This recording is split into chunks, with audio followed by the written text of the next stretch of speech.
Wali Kota Makassar Muhammad Ramdan Pomanto atau disapa dengan Dani Pomanto tinjau pasar Panampu untuk antisipasi inflasi jelang Nataru.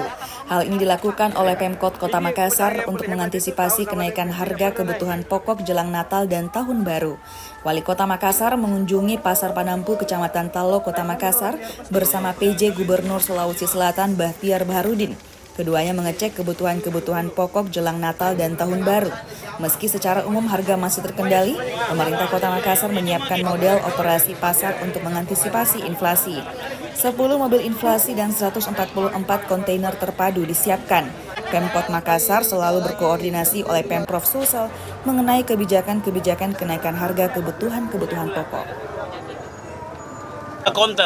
Kontainer terpadu. Nah, itu bisa harian juga.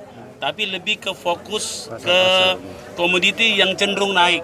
Nah, biasanya kita fokus gitu, misalnya telur aja kita jual. Memang cuma satu-satu, tapi yang betul-betul yang cenderung naik.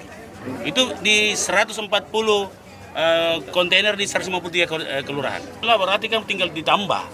Ya kan begitu. Berarti kan minatnya besar. Tinggal kita koreksi, tidak usah marah-marah, nanti kita datang lagi dengan cadangan itu. Tambahannya ya, MDC ini ya, model pertama di Indonesia. Nah, kalau kita jalan ini dapat apresiasi ya, bagaimana pemodelan menangani inflasi dengan MDC.